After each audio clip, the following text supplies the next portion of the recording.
सदगुरु कबीर साहब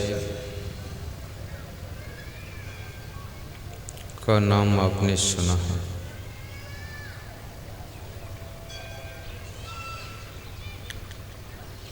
ऐसे महान संत सदगुरु कबीर साहब, जिनका ज्ञान श्रवण करने के लिए आप उपस्थित हुए हैं। किसी ने सदगुरु कबीर साहब से प्रश्न पूछा है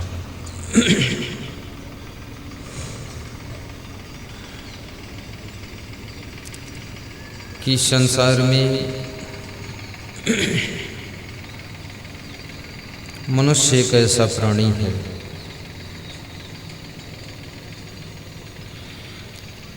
जो शरीर में बहुत छोटा है लेकिन बुद्धि में बहुत बड़ा है।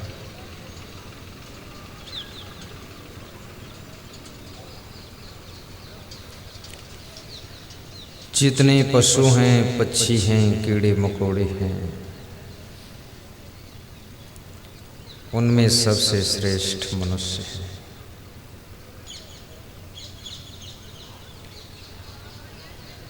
पशुओं को भी अपने बस में रखने वाला, पंछियों को भी पिंजड़े में बंद करने वाला, शेर को भी लोहे के कटघरे में बंद करके रखने वाला, बलवान से बलवान हाथी की पीठ पर भी बैठकर सवारी करने वाला मनुष्य है। घोड़े की पीठ पर बैठकर चलने वाला मनुष्य है।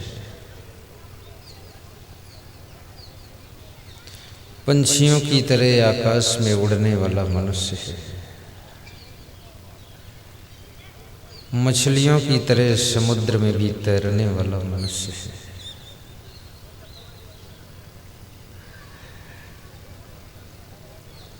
सड़क पर तेजी से गाड़ी में बैठकर दौड़ने वाला मनुष्य है।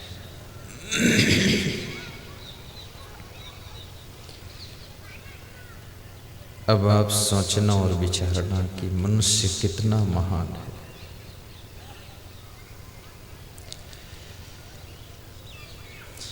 अन्न के तरह तरह के व्यंजन बनाने वाला मनुष्य है।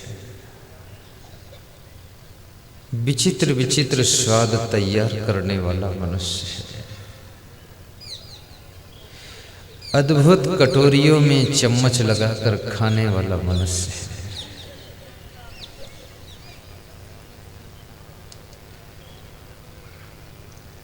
दुनिया में जो भी दिखाई दे रहा है,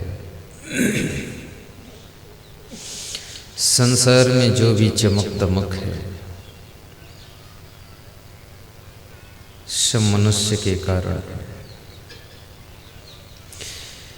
इस दुनिया में केवल मनुष्य को अलग कर दिया जाए तो इस संसार की रौनक खत्म हो जाएगी, चमक दमक खत्म हो जाएगी। मनुष्य एक ऐसा प्राणी है जहाँ पर पहुँचता है वहाँ चमत्कार कर देता है।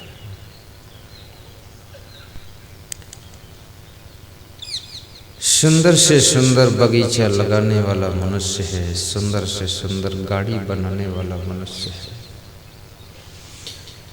सुंदर से सुंदर चश्मा बनाने वाला मनुष्य है और चश्मा को लगाने वाला भी मनुष्य है। कौन चश्मा किसकी आंख में लगेगा ये भी तय करने वाला मनुष्य है।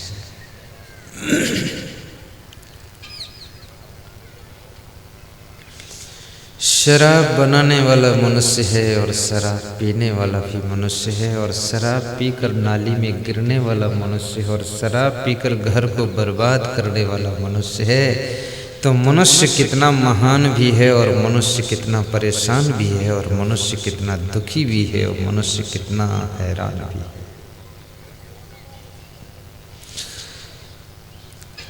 मनुष्य के अंदर जब विवेक की आंख खुल जाती है तो मनुष्य गलतियां करना बंद कर देता है। जब तक उसकी विवेक की आंख सोई बंद है, मनुष्य माया की नींद में सोया है, तब तक वो गलती पर गलती, गलती पर गलती करता रहता है। किसी महान गुरु के चरणों में जाकर के बैठ जाना, उनका आशीर्वाद लेना, उनके वाणी वचन सुनना, उनकी कृपा को प्राप्त करना, दुख दर्दों से छुटकारा मिलेगा।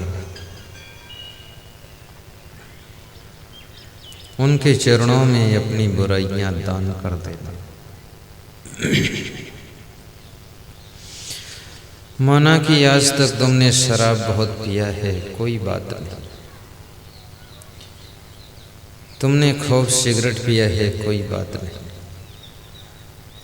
तुम बहुत पुड़िया खाते हो, कोई बात नहीं। तुम बहुत क्रोध करते हो, गुस्सा करते हो। पूरा घर तुम्हारा तुम्हारी गुस्सा से दुखी है, कोई बात नहीं। लेकिन मैं कहूँगा, सुबह का भूला अगर शाम तक घर को वापस आ जाए तो उसको भूला नहीं कहा जाता है। अभी तक जो गलती तुमसे हुई सो हुई, लेकिन आज से उस गलती को फिर से मत दोहराना, तो भी तुम अपनी मंजिल पर पहुंच सकते हो। आज तक रास्ता चूकते गए हो, लेकिन आज से अगर तुम सही दिशा पकड़ लोगे तो तुम्हारे जीवन की दशा सही हो जाएगी और मंजिल तुम्हारी दूर नहीं है, वो तुमको नज़दीक ही मिल जाएगी।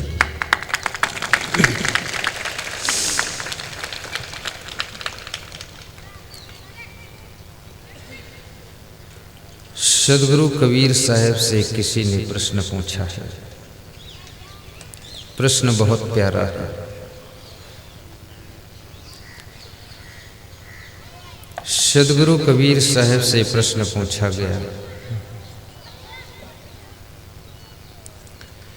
कि मनुष्य में कौन सी विशेषता है, मनुष्य में कौन सी महत्ता है, जिसके कारण इस दुनिया में मनुष्य का सम्मान है, मनुष्य की पूजा है, मनुष्य का आदर है, मनुष्य की कीमत है।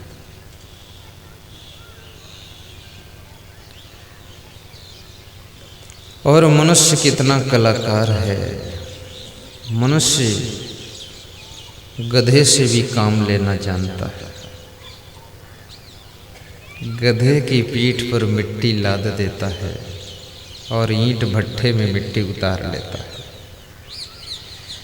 मनुष्य गधे से भी काम ले लेता है, घोड़े से काम ले लेता है, बैल से काम ले लेता है, भैंसे से काम ले लेता है, भैंस का दूध निकाल लेता है, गाय का दूध पी लेता है।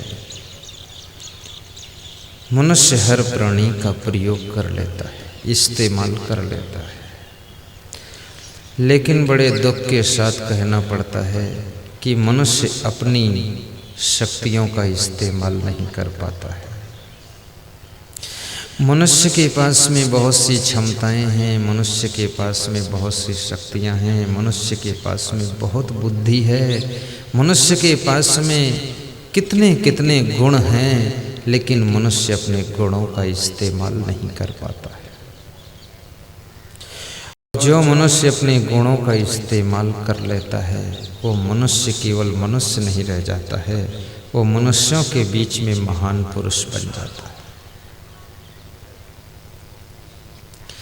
आपके भीतर बहुत शक्तियां सोई हुई है। तुम्हारे भीतर मीराबाई बनने की भी शक्ति है और तुम्हारे भीतर शिवरी माता बनने की शक्ति भी है। तुम्हारे भीतर राम और कृष्ण की भी शक्तियां सोई हुई हैं। तुम्हारे भीतर ध्रुव और प्रहलाद की भी क्षमताएं सुप्त पड़ी हुई हैं। तुम शक्तियों के भंडार हो, क्षमताओं के खजाना हो। तुम साधारण नहीं हो, तुम बहुत कुछ सामर्थ्य लेकर बैठे हुए हो। लेकिन तुम्हारी वो दशा है जैसे किसी के पास में बहुत खजाना हो, लेकिन वो खजाना भूल गया हो कि कहाँ रखा है, और कंगाल बन करके दर बदर ठोकर खा रहा हो। वही तुम्हारी दशा है। खजाना तो तुम्हारे पास में है, लेकिन खजाना तुमने जाना नहीं है, इसलिए तुम दर बदर भटक रहे हो। कहीं शराब में सुख ढूंढ रहे हो, कहीं बीड़ी में सुख ढूंढ रहे हो, तो कहीं सिगरेट और पुड़िया में सुख ढूंढते हो, कहीं चोरी और आलस्य में ठुक ढूंढते हो। लेकिन खजाना तो तुम्हारे भीतर है। तेरे ही अंतस्थल में सुख का सागर लहराता है, पर तू विपन्न होकर के दर दर ठोकर खाता है। सुख ढूंढ रहे तुम वन में गिर गह्वर के कंदर में, पर पता नहीं तू पाया वह है तेरे अंदर में, वह है तेरे अंदर में।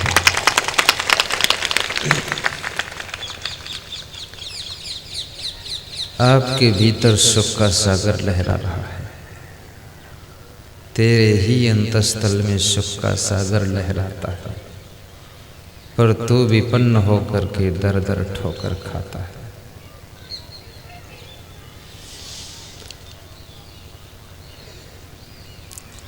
याद रखना, गुजरात में हमारे बहुत से ऐसे मिलने वाले हैं जो बीड़ी बनाने का बिजनेस करते हैं, बीड़ी की कंपनी है। उनसे मैंने पूछा कि तुम बीड़ी पीते हो कि नहीं पीते हो? बोले हम केवल छूते हैं लेकिन पीते नहीं। तुमने कहा दुनिया के लोग बीड़ी पीते हैं, उनको बीड़ी में सुख लगता है, और तुम बीड़ी बनाते हो फिर भी नहीं पीते हो। तो उन्होंने कहा महाराज बीड़ी में सुख नहीं है। बीड़ी में अगर सुख होता तो हम बनाते, उसके बाद हम बेचते नहीं। सारी बीड़ी हम परिवार के लोग बैठकर पी लेते।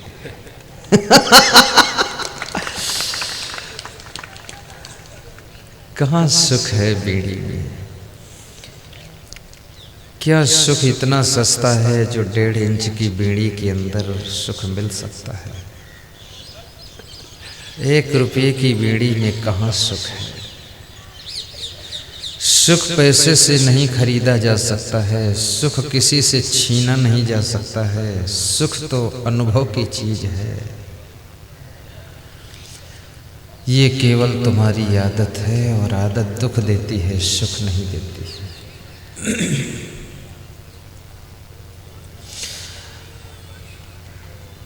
एक आदमी 100 रुपये का नशा कर लेता है, 50 रुपये का नशा कर लेता है। अगर वो नशा करना छोड़ दे, त्याग कर दे, तो 100 रुपये नित्य की बचत होती है।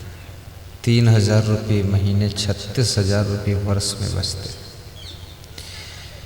1 वर्ष के बाद वो नई मोटरसाइकिल ला सकता है, और मोटरसाइकिल के सामने लिख करके बोर्ड लगा दे कि नशा की बचत की मोटरसाइकिल है, कृपया रास्ता खाली कीजिए, मैं आ रहा हूँ।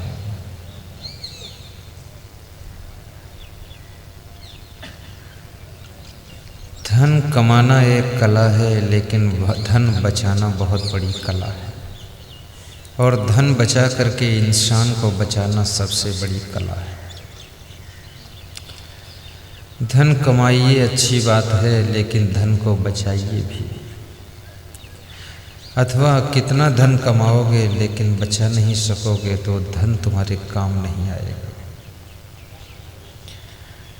धन कमाना भी सीखो, लेकिन धन को बचाना सबसे पहले सीखो। हमारे गुरुदेव श्री क्षमादेव जी कहते हैं, धन कमाने में जितनी बुद्धि की जरूरत है, उससे कहीं ज़्यादा बुद्धि की जरूरत धन खर्च करने में है। क्योंकि धन खर्च करने में अगर आपके पास में बुद्धि नहीं है, तो धन आप ऐसी ऐसी जगहों पर खर्च करेंगे जो धन ही आपको दुख देगा। उसी धन से तुम सत्संग करा सकते हो, उसी धन से गुरुदेव को बुलाकर प्रवचन का प्रोग्राम करा सकते हो, उसी धन से ऑर्केस्ट्रा डांस करा सकते हो। धन तो दोनों में खर्च होता है। अभी जैसे आपके यहाँ प्रोग्राम हो रहा है, इस प्रोग्राम में भी धन खर्च हुआ है। ये मंडप है, ये माइक है, वीडियो कैमरे हैं, ट्रक है, वैतनिक कार सेवक हैं, अनाउंस की ऑटो रिक्शे हैं, बिछाऊं है, व्यासगादी का सामान है, बहुत सारा सामान टोटल जो आप देख रहे हैं, माइक है, साउंड बॉक्स है, ये सबका खर्च 2 दिनों का ट्रक सहित वैतनिक कार सेवकों सहित 10-15 हज़ार होता है। 6-7 हज़ार रुपया संतों के भोजन पे खर्च होता है, भोजन सामग्री आती है। 6-7 हज़ार रुपया संतों को दान दक्षिणा देना पड़ता है, कम से कम 100 रुपया। कुछ प्रसाद में पैसा खर्च होता है, कुछ पैसा प्रचार प्रसार में जो पोस्टर, पंपलेट, होर्डिंग बनकर आते हैं, वो भी कम से कम 4-5 हज़ार तो खर्च ही हो जाता है।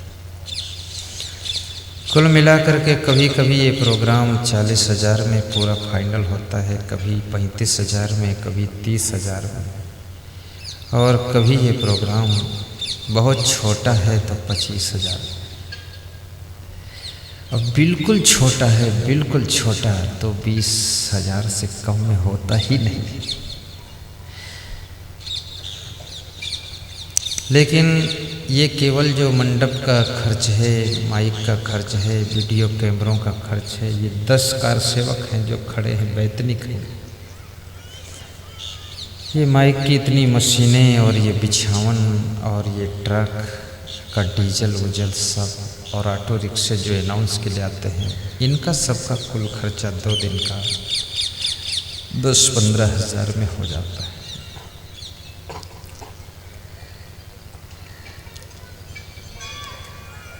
याद रखना भाइयों और बहनों,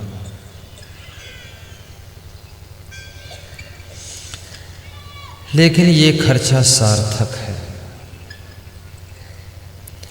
इसमें न जाने कितनों का जीवन बदल जाएगा, कितनों का घर बदल जाएगा, कितनों की जिंदगी बदल जाएगी, कितनों की आदतें सुधर जाएंगी।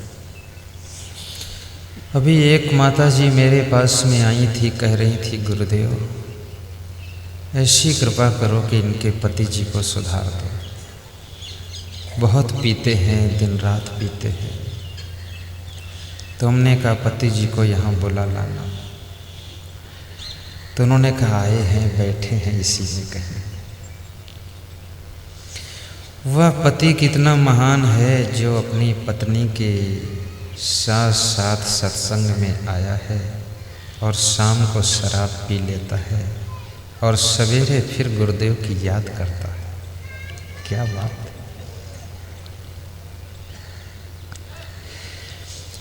धीरे धीरे गुरुदेव के प्रेम की शराब पीने की आदत बढ़ रही है, सत्संग की शराब पीने की आदत बढ़ रही है। धीरे धीरे बोतल की शराब का नशा छूट जाएगा और गुरुदेव की शराब का नशा चढ़ जाएगा और जिंदगी भर ये नशा छाया रहेगा और तुमको मीरा, प्रहलाद, ध्रुव और शिवरी बना देगा।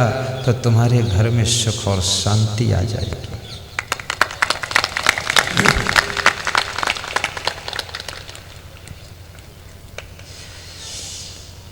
मैं उनसे भी निवेदन करता हूँ जो शराब पीते हैं, वे भी हमारे प्यारे हैं। आना, सत्संग में जरूर आना, क्योंकि कोई कुसंगत में आप पड़ गए हैं इसलिए शराब पीने लगे हैं, परंतु आपके भीतर भी संतों के प्रति प्रेम है, आप आते हैं, जरूर आइए, आपका अपमान नहीं। मानुष तेरा गुण बड़ा, मांस नावे काज, हाण न होती या भरण, त्वचा न बाजन बाज। सदगुरु कबीर साहब कहते हैं कि हे मानो तेरे गुणों की महिमा है। तेरा मांस किसी काम नहीं आता है, तेरी हड्डियों के गहने नहीं बनते हैं, तेरी खाल के, तेरे चमड़े के ढोल बाजे नहीं बनते। पशुओं की खाल का भी प्रयोग हो जाता है, लेकिन मनुष्य की खाल के ढोल तबले नहीं बन पाते। मनुष्य का शरीर मरने के बाद तो क्या कीमत है इसकी। लेकिन मनुष्य की हड्डियां तो मनुष्य मर जाता है उसको आग में दफन कर दिया जाता है। कोई स्त्री मर जाए, पुरुष मर जाए, या तो ज़मीन में गड्ढा खोद करके गाड़ देते हैं 5 फुट गहरे, ऊपर मिट्टी खूब डाल देते हैं तो लाश उसमें सड़ जाती है। जिस शरीर से हम बहुत गलतियां करते हैं, जिस शरीर से बहुत पाप करते हैं, जिस शरीर से खुराफात करते हैं, वो शरीर जब मर जाता है तो मिट्टी में गाड़ दिया जाता है।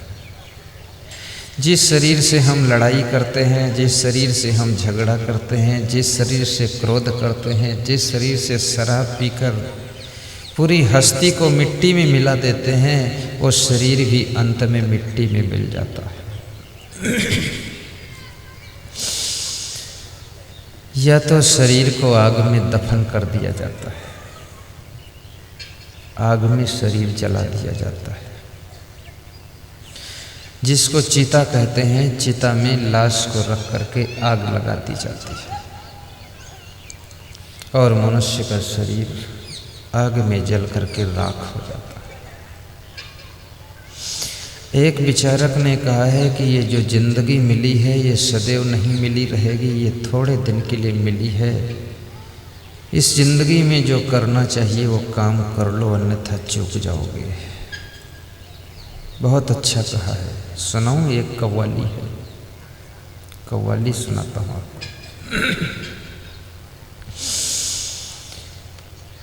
जिंदगी ये किराए का घर है, एक दिन खाली करना पड़ेगा।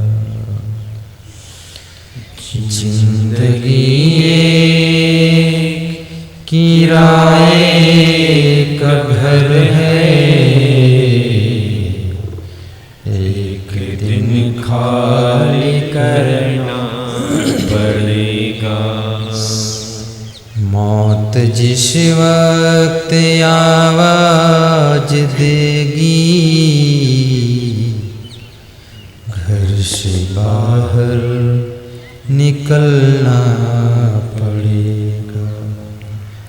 सब गाइए। तो जिस वक्त आवाज देगी, घर से बाहर निकलना पड़ेगा। ढेर मिट्टी का हर आदमी है, बाद मरने के होता यही है। ढेर मिट्टी का हर आदमी है, बाद मरने के होता यही है। या जमीनों पे तुरबत बनेगी, या चिताओं में जलना पड़ेगा। जय हो। या जमीनों पे तुरबत बनेगी, या चिताओं में जलना पड़ेगा। जिंदगी ये किराए का घर है, एक दिन खाली करना पड़ेगा। जय हो। जिंदगी ये किराए का घर है, एक दिन खाली करना पड़ेगा। मौत जिस वक्त आवाज देगी, घर से बाहर निकलना पड़ेगा। घर से बाहर निकलना पड़ेगा। बोलिए सद्गुरुदेव की जय। धन्यवाद। ठीक ठीक, बिल्कुल बिल्कुल। बिल्कुल माता जी, आशीर्वाद। बहुत सुंदर फूल लाई है माता जी, बैठी। आज बहुत दुख भरी कहानी है। जिनके संबंध तुम्हारे साथ में जुड़ जाते, पति पत्नी का रिश्ता जुड़ गया, पिता पुत्र का रिश्ता जुड़ गया, भाई बहन का रिश्ता, गुरु शिष्य का रिश्ता, गुरु भाई का रिश्ता, भाई भाई का रिश्ता, चाचा भतीजे का रिश्ता, जिनके साथ में तुम्हारा रिश्ता जुड़ जाता है, एक गलती करता है तो दूसरे पर उसके दुख का प्रभाव पड़ता है। आपसे निवेदन करूंगा, अपने रिश्तों को भी मधुर बनाना, रिश्तों में मीठी शक्कर घोल देना, रिश्तों में दुख और कलेश न पैदा करना। आपकी पत्नी कितनी आस लेकर के अपने माता पिता को छोड़ करके तुम्हारे घर पर तुम्हारा सहारा पकड़ कर आती है कि इस पति के साथ में सुख मिलेगा, शांति मिलेगी, आराम मिलेगी, सुविधा मिलेगी। तुमने अपनी पत्नी से रिश्ता जोड़ा है, तुम उसको पत्नी मानते हो और अपने को पति मानते हो। उसके बाद बीच में तुम शराब से भी रिश्ता जोड़ लेते हो। शराब का रिश्ता तुम्हारी पति पत्नी के रिश्ता में दुख पैदा कर देता है, क्लेश पैदा कर देता है। नशा दुर्व्यसन के रिश्तों को छोड़ देना। ये शरीर तो मिट्टी का पुतला है भाइयों और बहनों। ये शरीर एक दिन चिता में जलकर राख होगा। न इस शरीर का अहंकार करो, न तो धन का अहंकार करो, न बुद्धि का अहंकार करो। आपके पास में वैज्ञानिक बनने की भी बुद्धि है, डॉक्टर बनने की बुद्धि है, टीचर बनने की बुद्धि है, तुम्हारे पास में गायक बनने की भी बुद्धि है। आप बुद्धि के सागर हैं, आपके पास में बहुत बुद्धि है। अपनी बुद्धि का सदुपयोग करना, मान जाना इस बात को, और किसी चीज़ का अहंकार न करना। एक बहुत सुंदर कथा में सुनाता हूँ। भगवान श्री कृष्ण से अर्जुन पूछ रहे हैं कि हे अर्जुन, तुम कुछ पूछना चाहते हो? तो अर्जुन कहते मैं तो बहुत कुछ पूछना चाहता हूँ। बोले पूछो। अर्जुन कहते हैं कि हे भगवान, संसार में शांति कैसे मिलेगी? आज वो बात बताने जा रहा हूँ जिस शांति को तुम ढूंढ रहे हो।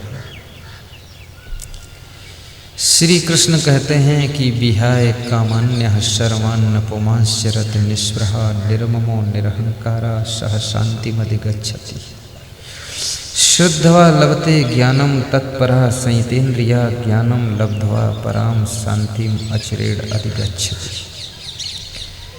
श्री कृष्ण कहते हैं जो इंसान अपनी समस्त कामनाओं को विदा कर देता है और निर्चाह होकर के संसार में जीवन जीता है, ममता और अहंकार को छोड़ देता है, उसको शांति प्राप्त होती है। जिसके मन में गुरुदेव के प्रति श्रद्धा है, तत्परता है, जिसने अपनी इंद्रियों को वश में कर रखा है, उसे ज्ञान प्राप्त होता है और ज्ञान के बाद उसे शांति प्राप्त होती है। श्रद्धवा लभते ज्ञानम तत्परा संयतेन्द्रिया ज्ञानम लब्ध्वा पराम शांतिम अचिरेण अधिगच्छति। अहंकार तुम्हारी शांति को खा जाता है। ऊंचे से ऊंचे पद पर पहुंचने की कोशिश कीजिए, लेकिन पद पर पहुंच करके अहंकार न कीजिए। सुंदर से सुंदर कार में बैठ करके यात्रा कीजिए, लेकिन अहंकार में तो पैदल भी मत चलिए। अहंकार दुख को जन्म देता है। मैंने सुना है कोई विद्वान काशी से पढ़ करके आया, उसके पास में बहुत विद्वता थी। विद्वता के बाद शुद्धता भी आनी चाहिए, विद्वता के बाद विनम्रता भी आनी चाहिए, अन्यथा ये विद्वता खतरनाक होती है। उस विद्वान को अहंकार आ गया कि मेरे जैसा कौन है। तो उस विद्वान ने अपने इलाके में, अपने क्षेत्र में ऐलान कर दिया कि जिसको हमसे शास्त्रार्थ करना हो आकर कर सकता है। शास्त्रार्थ करने के लिए बहुत से लोग आने लगे, सब हारते जाते थे, हारते जाते थे। वो विद्वान का अहंकार बढ़ता जाता था।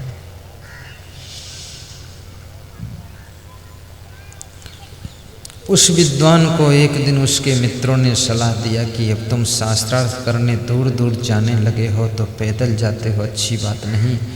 पुराने ज़माने की बात है तो लोगों ने सलाह दिया कि 2 भैंसा खरीद लो। एक भैंसा पर तुम बैठ लिया करो, दूसरे भैंसे की पीठ पर सामान रख लिया करो और शास्त्रार्थ करने जाया करो। तो उस विद्वान के गले उतर गई बात, उसने भैंसा खरीदा। तो एक भैंसे पर स्वयं बैठ लेता था, दूसरे भैंसे की पीठ पर सामान रख करके चलता था। तो भैंसे पर जब बैठकर चलता था तो ऐसा लगता था कोई साक्षात यमराज आ रहे हैं। भैंसे की सवारी तो यमराज की सवारी, भैंसे की पीठ पर कोई आदमी की बैठने की सवारी थोड़े ही, यमराज जैसा रूप हो जाता था।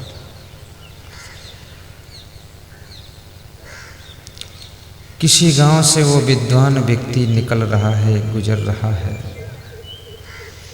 गांव में अनपढ़ लोग रहते हैं, अशिक्षित लोग हैं। तो अनपढ़ लोगों ने कहा कि मैंने सुना है कि आप बहुत विद्वान हो, तो मैं आपसे प्रश्न पूछूं, क्या जवाब दे सकते हो? तो उस विद्वान पुरुष ने कहा कि मैं फ्री में प्रश्नोत्तर नहीं करता हूँ, मैं कुछ दांव पर लगाता हूँ तब प्रश्नोत्तर करता हूँ, कुछ दांव पर रखना पड़ेगा। तो गांव वालों ने कहा जो बताओ वो दांव पर लगा देंगे। गांव वालों ने कहा मेरे पास में 2 प्रश्न हैं और दोनों प्रश्नों का जवाब आपको देना है। तो उस विद्वान ने कहा अगर प्रश्नों का जवाब मैं दे दूंगा तो 2 भैंसों की कीमत तुमको चुकानी पड़ेगी, और अगर मैं जवाब नहीं दे पाऊंगा तो दोनों भैंसा मैं हार जाऊंगा, यहाँ छोड़ के चला जाऊंगा। गांव के गरीब लोग थे, बोले कोई बात नहीं, हम गांव भर मिल करके दोनों भैंसा की कीमत अदा कर देंगे, लेकिन शास्त्रार्थ होगा जरूर, शास्त्रार्थ तो होगा ही। ऐसी घटना घट गई कि गांव वालों ने प्रश्न भी बहुत अजीब पूछा है। गांव वालों ने पूछा कि भगवान राम के पिता का क्या नाम था? तो उस विद्वान ने कहा कि राम के पिता का नाम दशरथ था। बोले दशरथ के पिता का नाम? 10-12 पीढ़ियों तक नाम काउंटिंग कराया, लेकिन गांव के अनपढ़ लोग वे पूछते ही चले गए, बोले उनके पिता का नाम, उनके पिता का नाम। आखिर उस विद्वान को चुप होना पड़ा और कहना पड़ा कि उनके पिता का नाम मुझे नहीं मालूम है, शास्त्रों में लिखा भी नहीं है।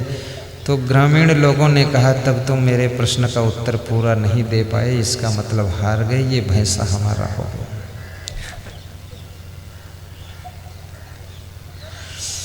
जब आदमी हारता है, कभी पहली बार हारता है, तो उसको दुख भी बहुत होता है। जो हजारों जगहों पर जीत चुका हो लेकिन एक बार कहीं हार गया हो तो उसके मन को बहुत पीड़ा होती है, क्योंकि हार जब होती है तो अहंकार को चोट लगती है कि मैं हार गया। दुनिया में कोई हारना पसंद नहीं करता है, सब जीतने के लिए तैयार बैठे हैं कि हमारी जीत होनी चाहिए। लेकिन सदगुरु कबीर साहब कहते हैं हारे को हरी मिले, जीता जमपुर जाए। जो हार जाता है उसको हरी मिलता है और जो जीत जाता है वो जमपुरी चला जाता है, क्योंकि जो जीत जाता है उसको अहंकार आ जाता है और जिसको अहंकार आता है वो जमलोक जाता है। अहंकार पतन करता है।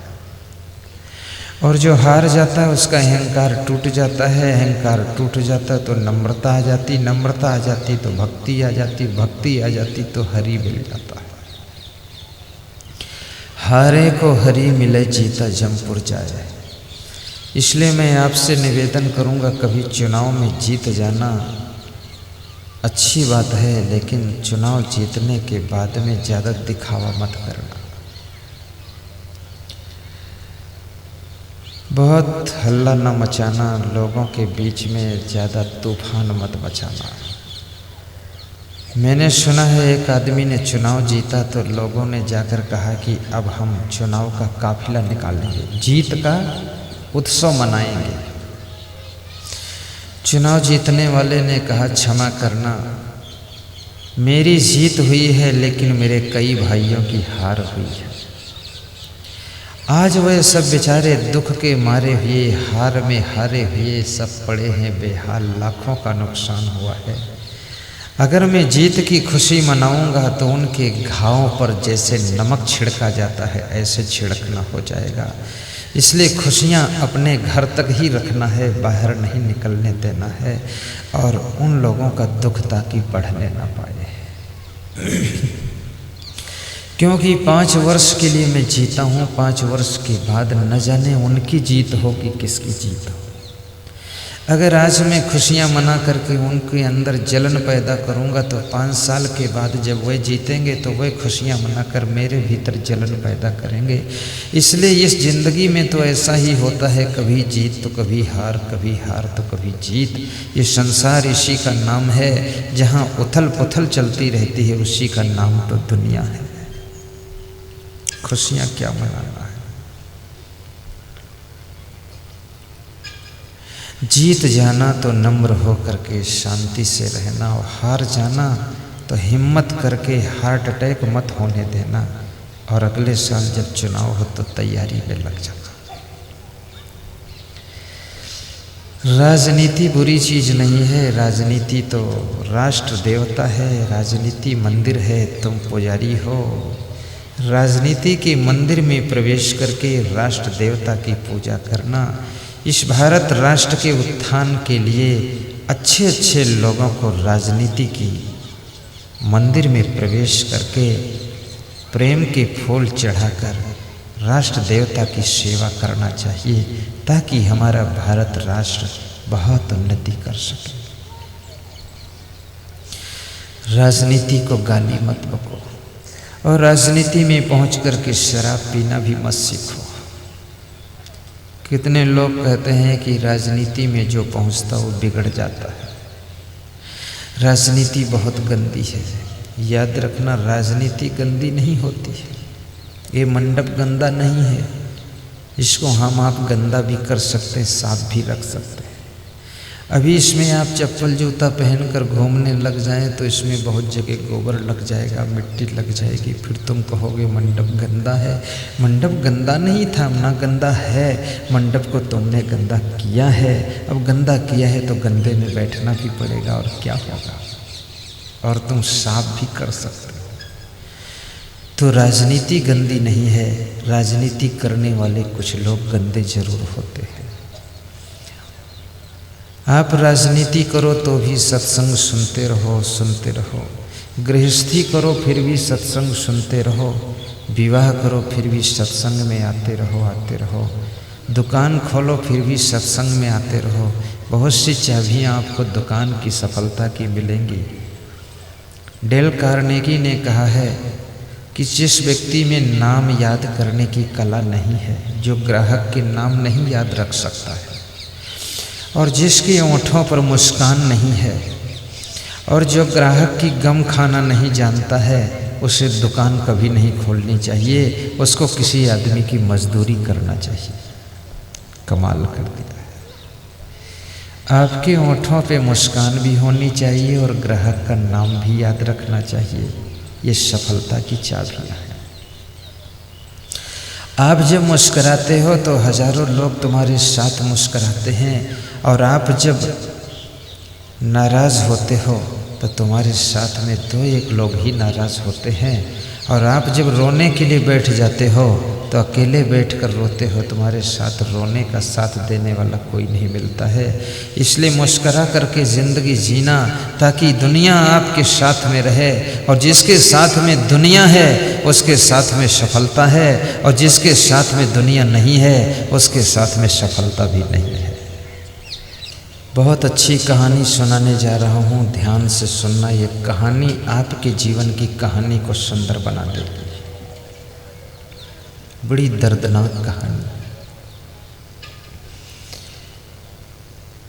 जब वो विद्वान एक भैंसा हार जाता है तो उसके अहंकार को चोट लग जाती है।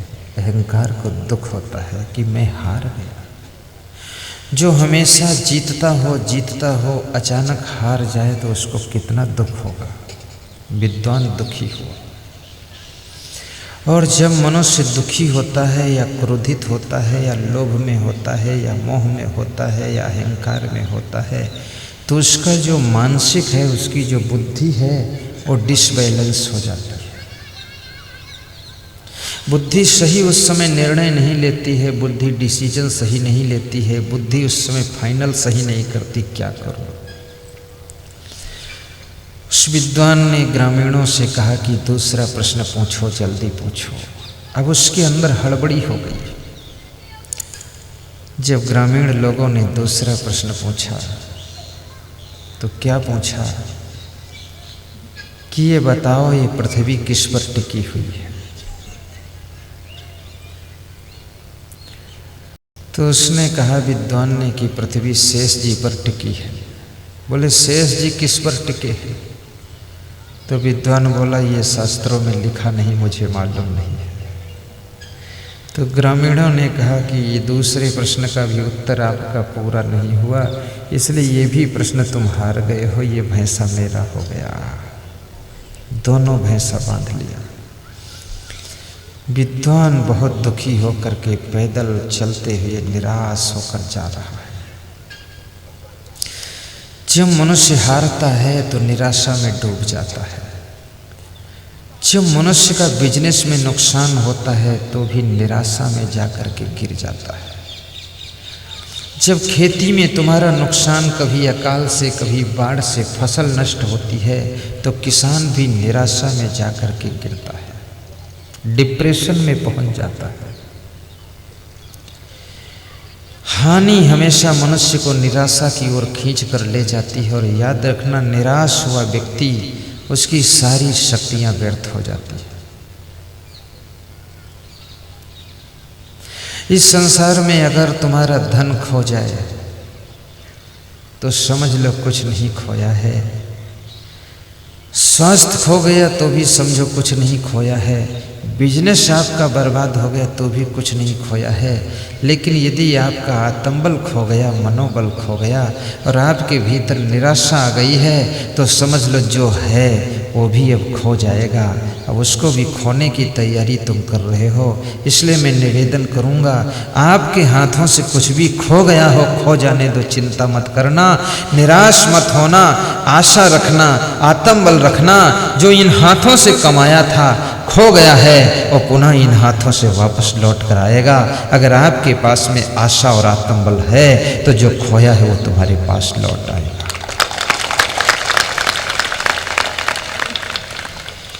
कभी स्कूल में फेल हो जाओ, रोने के लिए मत बैठो। बहुत सी लड़कियां, बहुत से लड़के फेल हो जाते हैं तो मार्कशीट माथे पर रखते हैं, रोते ही आते हैं कि हाय क्या हो गया। लेकिन रो ना। एक विद्यार्थी रो रहा था तो उससे पूछा किसी ने, क्यों रो रहे हो? बोले फेल हो गया तो रो रहा। तो इतना ज़्यादा क्यों रो रहे हो? उसने कहा, इतना ज़्यादा नहीं रोऊंगा तो माता पिता हमको डांटेंगे, और पहले से ज़्यादा रो दूंगा तो वे फिर कुछ नहीं कहेंगे, इसलिए रो रहा हूँ। बहुत चतुर लोग हैं। एक विद्यार्थी फेल हो करके अपने घर में पहुंचा तो बाप ने मार्कशीट देखा, कहा फेल हो गए? बोले हाँ। माँ ने मार्कशीट देखा, कहा फेल हो गए? बोले हाँ। बोले तेरे को दुख नहीं है बेटा कुछ, तू फेल हो गया, तेरे चेहरे पर जरा भी दुख नहीं। तो उसने कहा मेरा छोटा भाई पास हो गया है, उसके पास होने का सुख है। बोले तेरे को तेरे फेल होने का दुख नहीं है, तेरे को तेरे भाई के पास होने का सुख है। दूसरे का सुख तू भोग रहा है, अपना दुख नहीं भोगता है।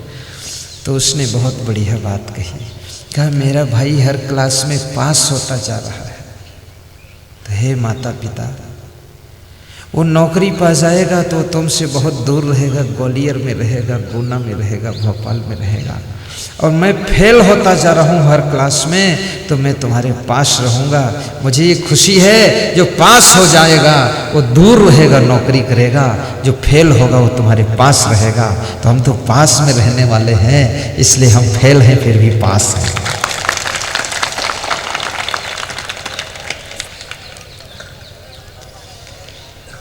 आपका बेटा फेल हो जाए, बहुत फेल हो जाए, तो उसको मारना पीटना मत, खुश हो जाना कि ये जो फेल हुआ है ये मेरे पास रहेगा।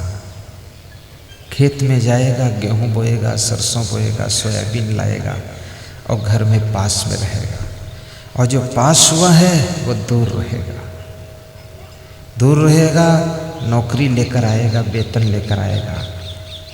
और जो फेल हुआ है वो पास में रहेगा, वो गेहूं और सोयाबीन पका कर लाएगा, और दोनों मिल करके बहुत बढ़िया बाटी बनाओ, दाल बनाओ, बैठकर खा लेंगे, बात खत्म।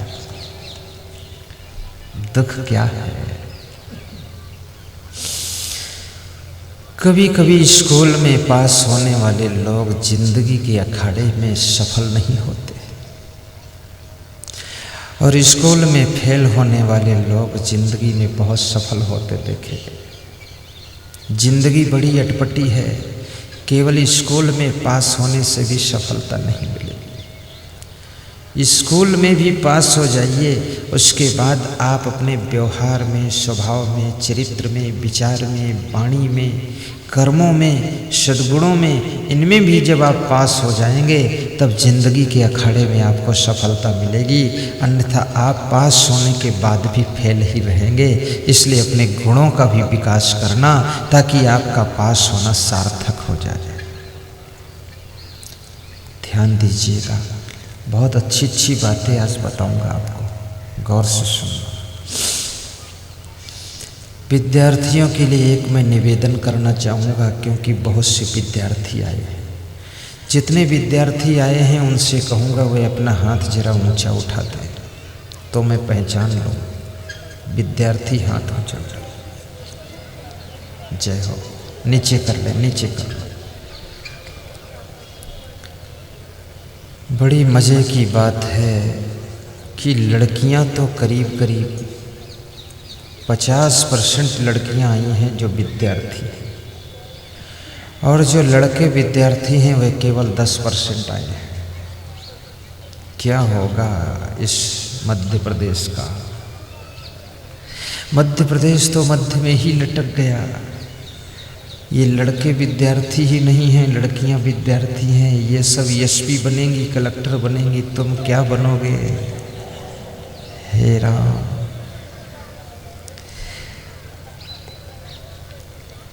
कुछ बातें मैं विद्यार्थियों के लिए 2 मिनट में बताता हूँ। नंबर 1, जो अपने विद्यार्थी जीवन को सफल बनाना चाहते हैं, विद्या अध्ययन में आगे निकलना चाहते हैं, सबसे पहली बात, टेलीविज़न में फिल्म देखने की आदत कम कर दें। फिल्म कम देखें, यदि हो सके तो बिल्कुल ना देखें। फिल्म होती ना, सिनेमा फिल्म, उसको ना देखें। इस सिनेमा में जो नाच कूद होता है, रंग बिरंगे कपड़े पहन करके हीरो हीरोइन आते हैं, ये फिल्म आपके जीवन को बर्बाद करती है।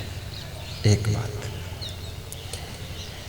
दूसरी बात, हर विद्यार्थी अपने जीवन को आगे बढ़ाने के लिए लक्ष्य निर्धारित कर ले। अपना पॉइंट निर्धारित करो कि हमें क्या बनना है। कलेक्टर बनना है कि एसपी बनना है कि एसडीओ ओपी बनना है। लक्ष्य आप निर्धारित कर लीजिए कि टीचर बनना है कि डॉक्टर बनना है कि साधु बनना है कि भगत बनना है। लक्ष्य निर्धारित करो। धीरू भाई अंबानी ने कहा है कि जो अपना लक्ष्य बड़ा बनाता है और जल्दी सोचता है, बड़ा सोचता है और बड़ा दांव लगाता है, वो एक दिन आदमी बड़ा जरूर बन जाता है। तो आपका लक्ष्य बड़ा होना चाहिए। ये साधारण लक्ष्य नहीं कि चकई की चकधुम मकई के लावा तिकड़ी तिकड़म बनाते रहो। ये साधारण लक्ष्य नहीं कि थोड़ा पढ़ जाए, विवाह कर ले, बच्चे हो जाएं, गृहस्थी हो जाए, बस ये कोई लक्ष्य है? ये तो पशु पक्षी भी विवाह कर लेते हैं, बच्चे हो जाते हैं, चकई की चकधुम मकई के लावा तिकड़ी तिकड़म बनाते रहते हैं। ये जीवन का लक्ष्य नहीं है। ये तो साधारण काम है। ये तो बिना पढ़े लिखे पशु पक्षी भी कर लेते हैं। आप लक्ष्य बनाइए, आपको क्या बनना है। आप महान भी बनो, धनवान भी बनो, बुद्धिमान भी बनो। ये भी लक्ष्य बनाइए कि माता पिता की सेवा भी करूँगा, दादा दादी का आदर रखूँगा, बहुत सुंदर मकान बनाऊँगा और इतना बड़ा बन जाऊँ कि अपने गांव में जितने गरीब लोग हैं उनके लिए भी एक एक कमरा बनवाऊँगा। इतना बड़ा आदमी बनूँ कि उनकी भी सेवा कर दूँगा। आप लक्ष्य तो बनाइए, फिर आपके पास शक्ति आएगी। तुम जब छोटा लक्ष्य बनाते हो कि हमारा मकान बन जाए बस, तो तुम्हारे मकान भर का धन आता है। तुम ये लक्ष्य बनाओ, हमारे गांव में जितने गरीब हैं सबका एक एक कमरा बना दूंगा मैं। इतनी शक्ति मुझको आनी चाहिए। तो गुरुदेव की ऐसी कृपा होगी, आपको ऐसी शक्ति मिलेगी, आपका मकान तो बन ही जाएगा और आप में ऐसी सामर्थ्य पैदा होगी कि गांव के गरीबों के मकान भी तुम्हारे हाथ से बनकर तैयार हो जाएंगे।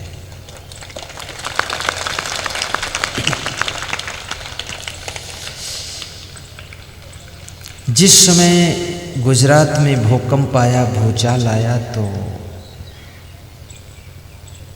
मुकेश अंबानी देखने के लिए गए भूकंप भूचाल। तो मुकेश अंबानी ने देखा तो बहुत मकान गिर गए लोगों के। तो उन्होंने एक गांव को गोद ले लिया। उस गांव में करीब करीब 900 मकान थे। पूरा गांव भूकंप में गिर गया था। उन्होंने कहा कि हे परमात्मा, ऐसी शक्ति देना पूज्य पिताजी कि मैं इस पूरे गांव को नया निर्माण कर सकूं। तो उनको एक ही फर्म में इतना फायदा हुआ कि वो पूरा गांव उन्होंने 6 महीने में बनाकर खड़ा कर दिया। उसमें अरबों रुपया खर्च हुआ। सबके लिए 3-3 कमरे हैं, 2 मंजिल मकान है, लेट बाथ है, किचन है, आंगन है, टाइल लगा हुआ, बिजली लगी हुई, सब बना दिया। आपका लक्ष्य सेवा और परोपकार का भी होना चाहिए। समाज सेवा के लक्ष्य बनाइए। तो विद्यार्थियों का लक्ष्य बड़ा होना चाहिए कि संपूर्ण पढ़ाई करूँगा, IAS डिप्लोमा क्रॉस करूँगा, PCS क्रॉस करूँगा, बीटेक इंजीनियरिंग क्रॉस करूँगा, ऐसा लक्ष्य बनाइए। एक दूसरी बात। तीसरी बात विद्यार्थियों के लिए कि फैशन से अपने आप को बचाइए। ये फैशन बड़ा जाल है। फैशन के जाल में फंस जाते हैं लोग। इसमें समय भी बर्बाद होता है, मन खराब होता है। और फैशन उसका नाम ही है। फैशन मतलब फंस जाओ, फंसाने वाला है फैशन से बचो। चौथी चीज़ है खेल कूद, क्रिकेट से बचो। क्रिकेट विद्यार्थियों के लिए व्यसन बन गया है। पांचवी चीज़, विद्यार्थी जो लड़के हैं ये पुड़िया बहुत खाते हैं, ये पुड़िया के व्यसन से भी बचें। और जो लड़कियां हैं ये बहुत सोती हैं। ये सोना भी व्यसन है। 10-10 घंटे सोओगे तो कब पढ़ाई करोगे। थोड़ा जागना भी, मेहनत करके। अगर विद्या अध्ययन में सफल होना चाहते हो तो मैं निवेदन करता हूँ, एक तो गुस्सा कम करना। गुस्सा करने से याद शक्ति घट जाती है। गुस्सा को कंट्रोल करो।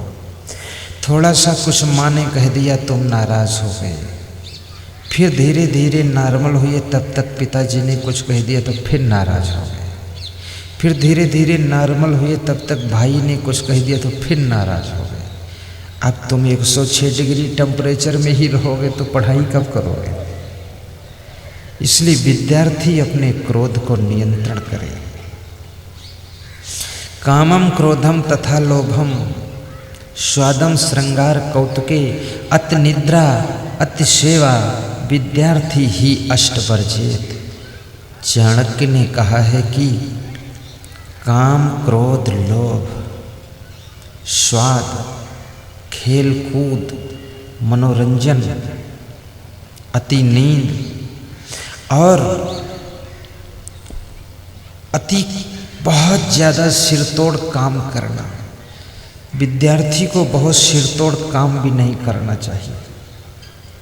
कि खेत में 12 घंटे जुट गया विद्यार्थी तो विद्या अध्ययन फिर कम कर पाएगा, उसका समय उसमें लग जाएगा और शरीर इतना टूट जाएगा उसका कि थक जाएगा तो सो जाएगा, वो पढ़ नहीं पाएगा। विद्यार्थी व्यायाम के लिए थोड़ा काम करे, 2 घंटे 3 घंटे, उसके बाद अपना अध्ययन करना चाहिए और अध्ययन में उसको रुचि भी होना चाहिए। तो क्रोध को भी काबू कर लेना, नींद पर नियंत्रण करना, कुंभकर्ण की तरह मत सोना कि माता पिता जगाएं तो भी न जागो।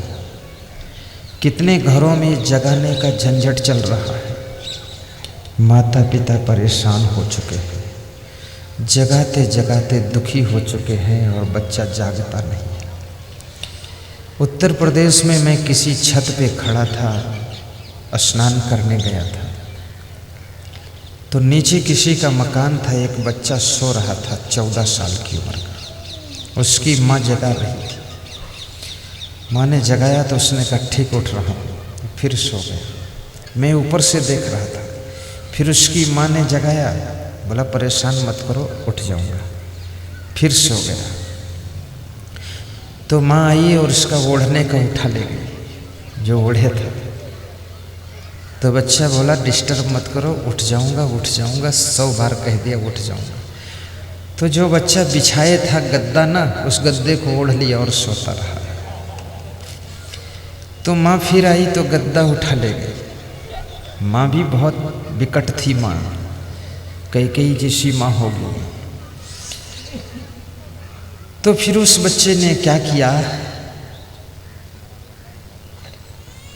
देखा अब कुछ ओढ़ने का नहीं बचा है तो पैर को सिमेट करके ऐसे गुटमुटी लगा के सो गया। तो माँ ने आ करके वो हाथ से चलाने वाला पंखा होता है ना, उसमें जो हाथ पकड़ते हैं उसको हमारे यहाँ डांडी बोलते हैं, तो उसको पकड़ करके उसके 2-3 मारा। अब मैं ऊपर से देख रहा हूँ, जब मारा तो उसको चोट लगी, जब चोट लगी तो उठा जोर से, और उठा तो माँ के हाथ से पंखा छीन लिया। तो मैंने सोचा कहीं माँ को लिपट ना पड़े जो उठाकर पटक दे। मैं ऊपर डर गया, कांप गया कि कहीं ऐसा ना हो, भाई 14-15 साल का जवान बच्चा है और माँ थोड़ा कमज़ोर है।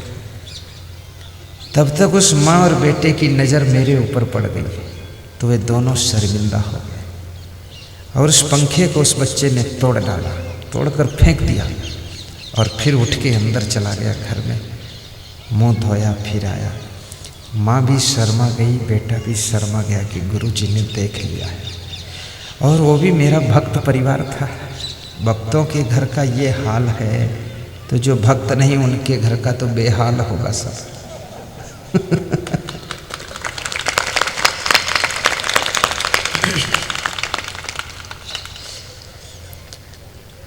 इसलिए मैं निवेदन करूंगा, स्वयं जाग जाना।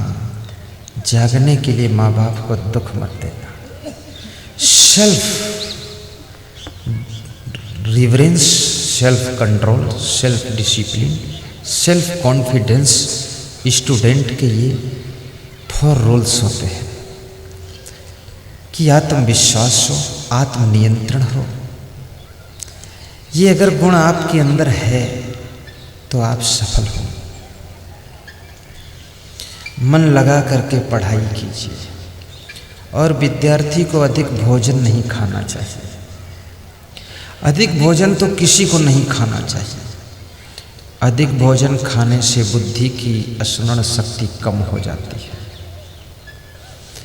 ज्ञान घटै नर मूढ़ की संगति, ध्यान घटै चित को भर माए। ज्ञान घटै नर मूढ़ की संगति, ध्यान घटै चित को भर माए। तेज घटै सब भोग की संगति, बुद्धि घटै बहु भोजन खाए। प्रेम घटै नित ही कुछ मांगते, मान घटै नित पर घर जाए। दयाल कहें सुन रे नर मूर्ख, पाप घटै हरि के गुण गाए। ज्ञान बढ़ै गुणवान की संगति, ध्यान बढ़ै तपसी संग कीन्हे। मोह बढ़े परिवार की संगति, लोभ बढ़े धन में चित दीन्हे। क्रोध बढ़े नर मूढ़ की संगति, काम बढ़े तीय के संग कीन्हे। बुद्धि विवेक विचार बढ़े कवि दीन, सुसज्जन संगति कीन्हे। ज्ञान घटै नर मूढ़ की संगति, ध्यान घटै चित्त को भर माए। तेज घटै सब भोग की संगति, बुद्धि घटै बहु भोजन खाए। प्रेम घटै नित ही कुछ मांगत, मान घटै नित पर घर जाए। दयाल कहे सुन रे मर मूर्ख, पाप घटै हरि के गुण गाए। करने से बुद्धि घट जाती है, स्मरण शक्ति कम हो जाती है। भूख से एक रोटी कम रोज खाना, नित्य एक रोटी का व्रत ले लेना। एक मुट्ठी गेहूं निकाल करके एक मटके में रख देना कि ये गुरु जी की सेवा में दान करूंगा। रोज जितना खाते हो उसमें से एक मुट्ठी कम खा लेना। ये महादान होता है। आप अपने खुराक में दान कर रहे हैं। और ये भी कहूँगा आपसे मैं कि प्रसन्न रहना तो आपकी बुद्धि का स्मरण बढ़ेगा। तुलसी का पौधा आप अपने आंगन में लगा लेना तो आपकी बुद्धि का स्मरण बढ़ेगा। एक लौंग का रस चूस लेना, लौंग का कचड़ा बाहर थूक देना तो भी आपकी बुद्धि का स्मरण बढ़ेगा। तुलसी की एक पत्ती रोज चूस करके चबा लेना तो बुद्धि का स्मरण बढ़ेगा। 24 घंटे में 2 बार जोर से हंस देना तो भी बुद्धि का स्मरण बढ़ेगा। हमेशा खुश रहना तो भी बुद्धि का स्मरण बढ़ेगा। चाट पकौड़ी समोसा कम खाना तो बुद्धि का स्मरण स्थिर रहेगा। मिर्च मसाला ज़्यादा खाओगे बुद्धि का स्मरण घट जाएगा। हमेशा दुखी रहोगे तो बुद्धि का स्मरण घट जाएगा। भूख से ज़्यादा खाओगे तो बुद्धि का स्मरण घट जाएगा। लंबी नींद लोगे, ज़्यादा सोओगे तो भी बुद्धि का स्मरण घट जाएगा। नशा बहुत करोगे स्मरण घट जाएगा। कलह कलेश करोगे स्मरण घट जाएगा। चिंता करोगे स्मरण घट जाएगा। और याद रखना, टेंशन में रहोगे तो बुद्धि का स्मरण बिल्कुल घट जाएगा। और अगर प्रसन्नता से जीवन बिताओगे और संत गुरु का सत्संग सुनोगे और गुरु के चरणों में मन लगाओगे तो बुद्धि का स्मरण 10 गुना बढ़ जाएगा। बहुत बढ़िया। हमारे पास में बुद्धि कम थी पहले, इतनी ज़्यादा नहीं थी। लेकिन जब से हमने सत्संग में मन लगाया गुरु जी के चरणों में तो बुद्धि का भंडार फूट पड़ा है, सागर उमड़ रहा है। बड़े बड़े श्लोक 2-3 बार पढ़ो याद हो जाते, चौपाइयाँ 1-2 बार में याद हो जाती। खुद हम चौपाई बनाते हैं, हम खुद कविता बनाने लग गए, बुद्धि का सागर उमड़ पड़ा। गुरु भक्ति से बुद्धि बढ़ती है। भक्ति करना, गुरु मंत्र भी लेना, ऐसी माला पहन लेना। जिनको माला पहनने की इच्छा हो, 2-2 फल ले आना, आपको फल का प्रसाद दे दूंगा। 2-2 फूल ले आना, एक फूल हमको दे देना, दूसरा फूल हम तुमको दे देंगे। और भेंट ले आना, जो भी इच्छा हो, और ऐसी माला हम पहना देंगे आपको। यहाँ भी पहना देंगे सत्संग के बाद, और 5 बजे से पौने 6 बजे तक अभी शाम को पूरनमल के द्वार पर पहनाएंगे। कल सुबह भी आपको माला पहनाई जाएगी 8 बजे सुबह, 8 से 9 बजे। आज कम से कम 30-40 लोगों को माला पहनाई गई।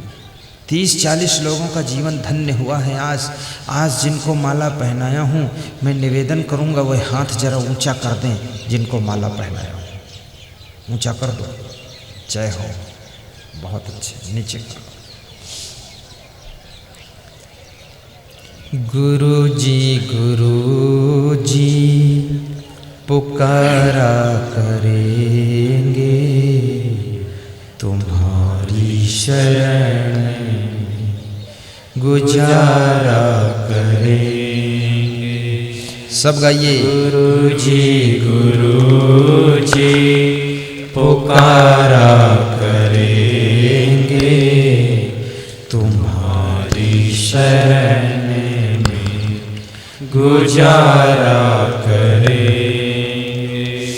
गया जो समय ओ नहीं हाथ आए, गया जो समय ओ नहीं हाथ आए, रहा जो समय व्यर्थ जाने न पाए।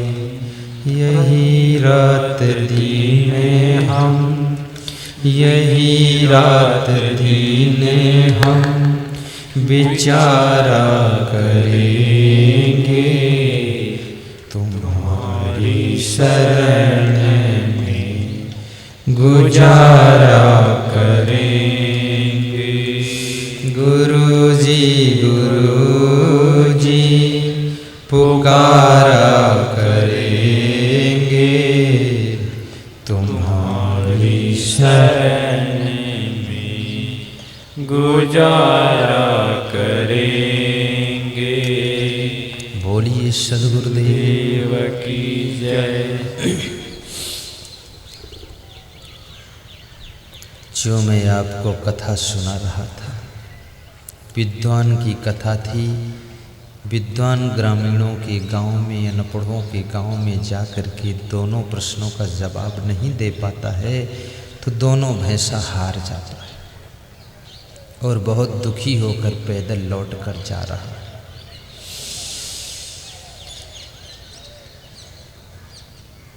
रास्ते में उसका एक मित्र मिला।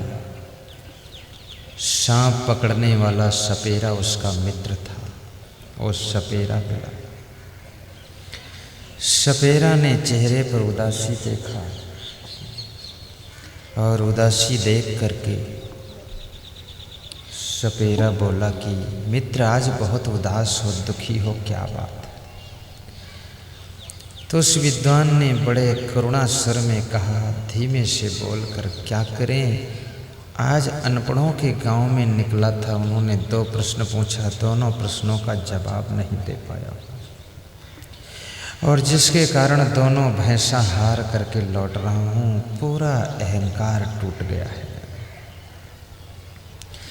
याद रखना, जब तुम बराबर वाले से हारते हो तो आपका अहंकार उतना नहीं टूटता है। जब अपने से किसी बड़े से ताकत वाले से हारते हो तो भी अहंकार उतना नहीं टूटता है। लेकिन जब अपने से बहुत कमज़ोर वाले से हार जाते हो तब आपका अहंकार बिल्कुल हाजमोला चूरन हो जाता है।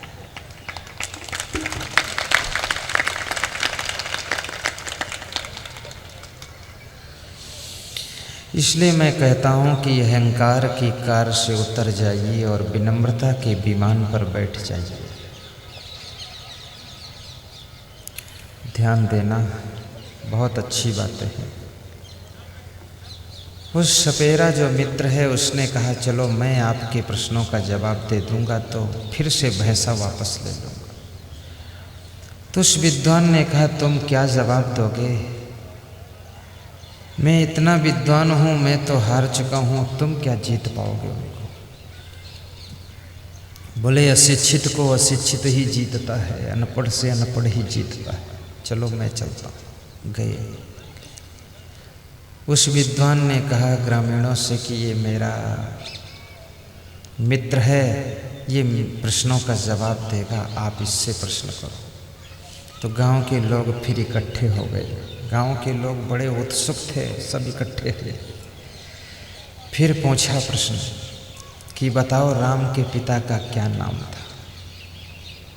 तो सपेरा, सांप पकड़ने वाला, बीन बाजा बजाने वाला सपेरा, उसने कहा कि राम के पिता का नाम दशरथ था। गांव के लोग तो ऐसे थे कि रामायण कभी पढ़ा ही नहीं था, लेकिन राम के पिता का नाम पूछ रहे थे। तो फिर ग्रामीणों ने पूछा दशरथ के पिता का क्या नाम था? तो उस सपेरा ने कहा उनके पिता का नाम 11 रथ था। बोले 11 रथ के पिता का नाम? बोले 12 रथ था। तो पूछा 12 रथ के पिता का नाम? कहा 13 रथ था। बोले 13 रथ के पिता का नाम? बोले 14 रथ था। इस तरह से 100 रथ गिनाया। अब ये सपेरा भी अनपढ़ है, रामायण नहीं जानता है, और वो भी अनपढ़ हैं ग्रामीण। तो उन्होंने कहा ये उत्तर सही है, कहीं रुकता नहीं है, और बात भी ठीक है कि हर बाप के पास में एक रथ तो ज़्यादा होगा ही, तभी तो बाप है। हाँ।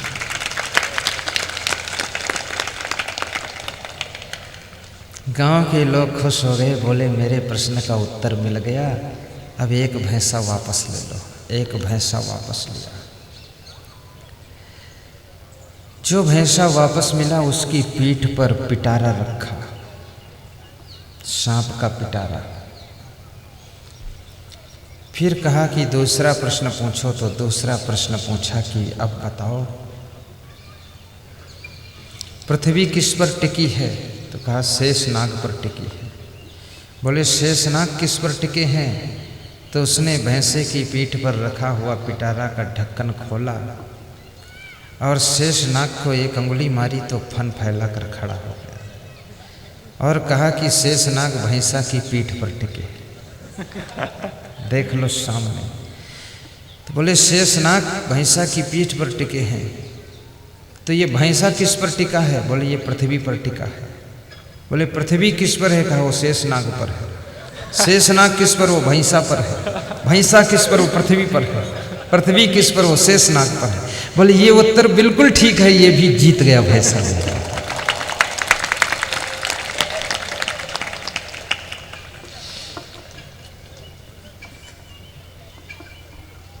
विद्वान बड़े आश्चर्य में पड़ गया कि ये उत्तर और ये प्रश्न तो कहीं हमको शास्त्रों में मिला नहीं, ये कहाँ से तू ढूंढ कर लाया है? तो सपेरा ने कहा कि अनपढ़ों के उत्तर तो अनपढ़ ही दे सकते हैं, सब नहीं दे सकते। भाइयों और बहनों, विद्वान का अहंकार टूट गया। उसके समझ में बात आ गई कि अहंकार करना मिथ्या है। मैं आपसे निवेदन करूंगा कि धनवान बनना, लेकिन धन का अभिमान न करना। कार में बैठकर चलना, लेकिन अहंकार में कभी मत चलना। अच्छे कपड़े पहनना, लेकिन अच्छे कपड़ों का घमंड न करना। बड़े से बड़े पद पर पहुंच जाना, लेकिन सबका सम्मान रखना, अभिमान न करना। जिला पंचायत अध्यक्ष बन जाओ, मिनिस्टर बन जाओ, विधायक बन जाओ, लेकिन नम्रता तुम्हारी खोनी नहीं चाहिए। श्योपुर कला में अभी सत्संग था 16, 17, 18 दिसंबर को। 18 दिसंबर को श्योपुर जिला के कलेक्टर सत्संग में आए हुए थे। बड़ी नम्रता के साथ में आए और आपके क्षेत्र के पूर्व विधायक श्री दुर्गा लाल जी भी पधारे। तो कुर्सियां भक्तों ने लगाया था, इशारा दिया कुर्सियों पर बैठ जाओ। तो उन्होंने कहा कि कुर्सी पर क्या बैठूं, जहां सब बैठे हैं वहीं बैठकर सुनूंगा। कलेक्टर साहब भी सबके बीच में बैठ गए और सुनते रहे। 1.5-2 घंटे तक प्रवचन सुना दुर्गा लाल जी ने। करीब लास्ट तक 1-1.5 घंटा प्रवचन सुना कलेक्टर साहब। और हंसते भी थे, मुस्कराते भी थे, सुनते भी थे, खुश भी थे, गदगद भी थे। मैं तो गुरुदेव से प्रार्थना करता हूँ कि आपको ऐसा आशीर्वाद मिले कि आपके बच्चे कलेक्टर बने, एसपी बने, डॉक्टर बने, बैरिस्टर बने। लेकिन इन बच्चों में ऐसी नम्रता हो, जब गांव में सत्संग हो तो आकर के नीचे बैठ कर के सुन भी सके। अफसर बन जाओ लेकिन सत्संग से चूको मत, सत्संग सुनते रहो। सत्संग से पुण्य बढ़ता है, गुरुदेव का आशीर्वाद मिलता है, तुम्हारी उन्नति भी होती है। अगर सत्संग में ध्यान से बैठ करके तुमने सुन लिया और सत्संग का रसपान कर लिया और गुरु जी का दर्शन श्रद्धा से कर लिया, उनकी सेवा में अगर एक फल भी भेंट किया है, फूल भी भेंट किया है और उनको हृदय से तुमने प्रणाम किया है, तो आशीर्वाद सूक्ष्म रूप से तुम्हारे पास तक पहुँचेगा और उनका आशीर्वाद तुम्हारी जिंदगी में उन्नति और शांति का द्वार खोलेगा और तुम्हारा जीवन धन्य धन्य कर देगा।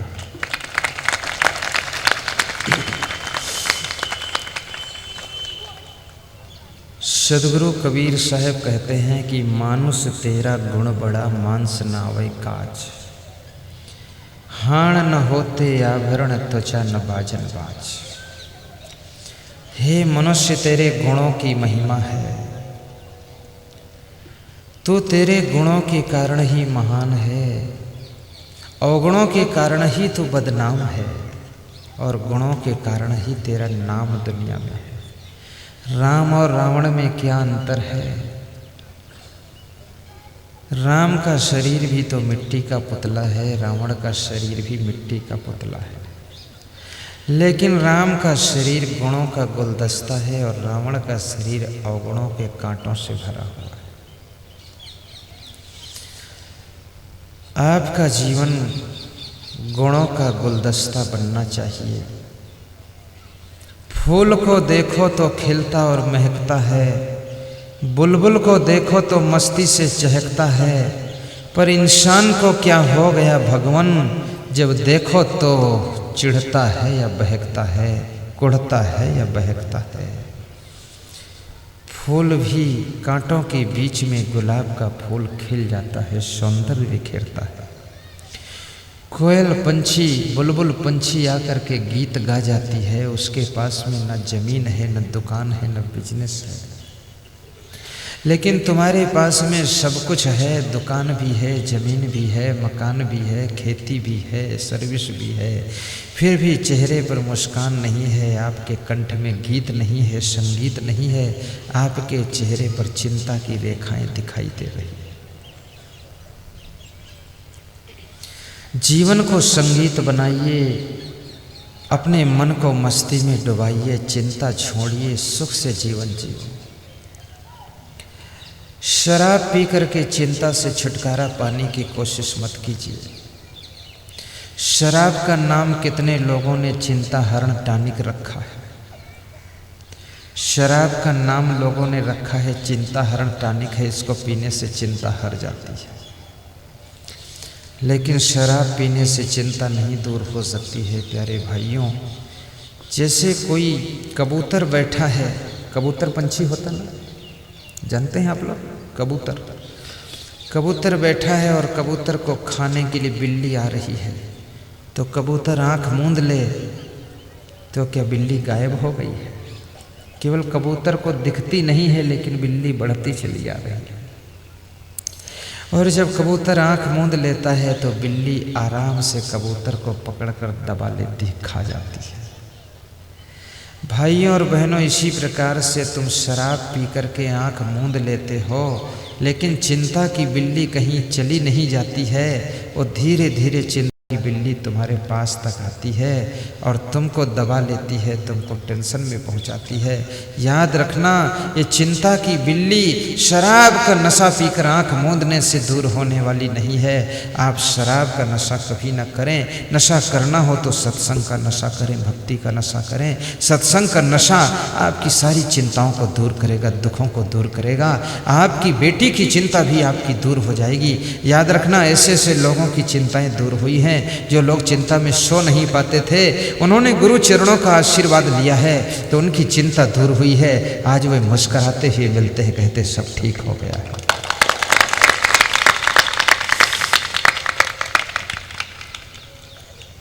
मानुष तेरा गुण बड़ा, मांस नावे काज, हाण न होते आभरण त्वचा न बाजन बाज। अपने भीतर गुणों का विकास कीजिए। कौन कौन गुण आपके भीतर पैदा होना चाहिए, मैं आपसे निवेदन करूंगा। सबसे पहले आपके भीतर सहनशीलता का गुण पैदा हो, आप किसी की बात को सह सकें। सहनशीलता को तपस्या कहा गया है। सहनशील बन जाइए। गर्मी सहना आसान है, सर्दी सहना आसान है, दर्द को सहना आसान है, कांटे चुभ जाएं वो भी सहना आसान है, लेकिन किसी की चुभती हुई बात को सहना बहुत कठिन है। बात को सहना भी सीखना। तलवार की धार भी सह लेता है आदमी, गोली की बौछार भी सह लेता है आदमी, पर सबसे ज़्यादा असर करती है यह, बोली की मार नहीं सह पाता है आदमी, बोली की मार नहीं सह पाता है आदमी।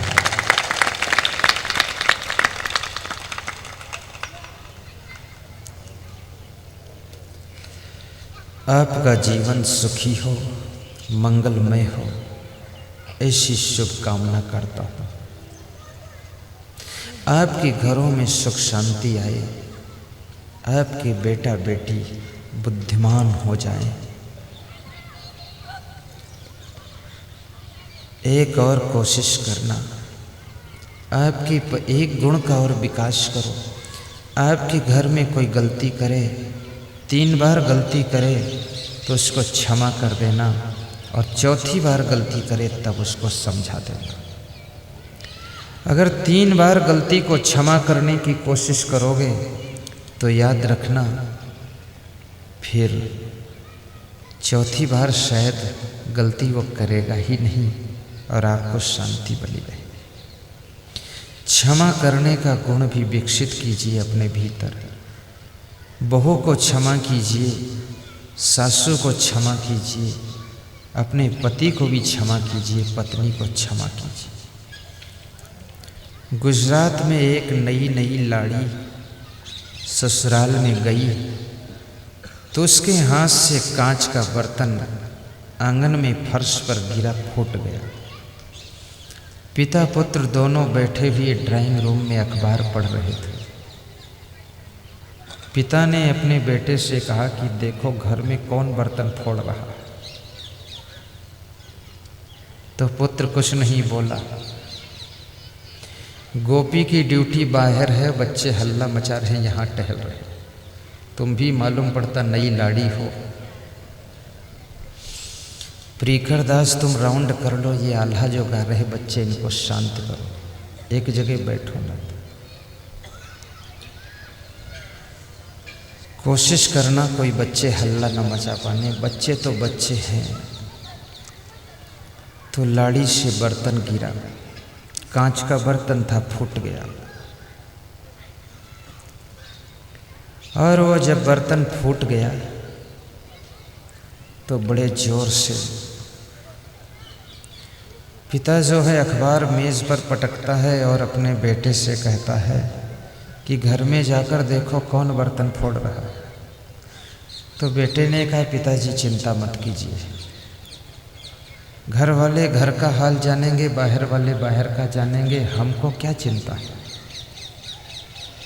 तो बाप ने कहा, अरे तू चिंता नहीं, खरीदना तो हमको ही पड़ेगा, ये फोड़ देंगे, कौन खरीद कर लाएगा। पैसा हम कमाएंगे, पैसा हमारा खर्च होगा।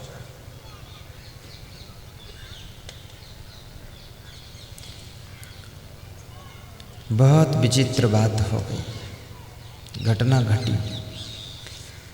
तो बाप ने जोर से फिर बेटे को धक्का मारा, कहा तू जाएगा कि नहीं जाएगा घर के अंदर, पता लगा किसने फोड़ा है। तो बेटा बोला, मैं यहीं से बता दूं किसने फोड़ा है। बोले बताओ, यहाँ से बता दो, तुम्हारे पास बहुत टेलीफोन लगा है, बताओ। बोले मेरी मम्मी ने फोड़ा है।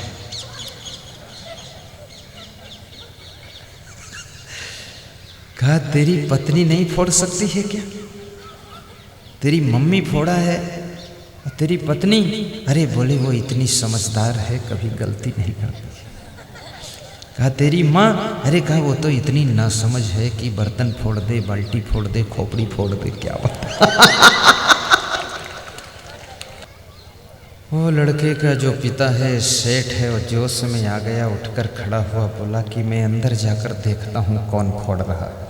वो अंदर गया, आंगन में खड़ा होकर के जोर से दहाड़ कर बोला कि कौन बर्तन फोड़ा है। तो बहू तो डर गई, घबरा गई कि मामला गहरा है। सासू अंदर से निकली, उसने कहा मैंने फोड़ा है, क्या करोगे? कहा तब कोई बात नहीं, कुछ नहीं करूँगा, सब ठीक है। सेठ वापस लौट आया। बेटे ने पूछा पापा किसने फोड़ा है? कहा सच में तेरी मम्मी ने फोड़ा है। कहा देखो मैं यहीं से जान गया। तो पापा ने पूछा कि बेटा तू यहाँ से कैसे जान गया? तो बेटे ने कहा मैं ऐसे जान गया कि बर्तन की आवाज़ के पीछे घर से कोई आवाज़ नहीं आई, इसका मतलब मेरी मम्मी से बर्तन फूटा है। अगर बर्तन के फूटने की आवाज़ के पीछे आवाज़ आती, मम्मी चिल्लाती, तो समझ लो मेरी पत्नी से फूटा है। और मेरी पत्नी से फूटता तो जरूर मम्मी चिल्लाती, फोड़ डाला, बर्बाद कर डाला, ये कर डाला। लेकिन बर्तन फूटा, उसके बाद सब शांत था, इसका मतलब मेरी मम्मी से फूटा, इसलिए कोई हल्ला नहीं हुआ। अब इधर क्या घटना हुई? बहू ने अपनी सासू के पैर पकड़ लिए, कहा सासू तुम धन्य हो,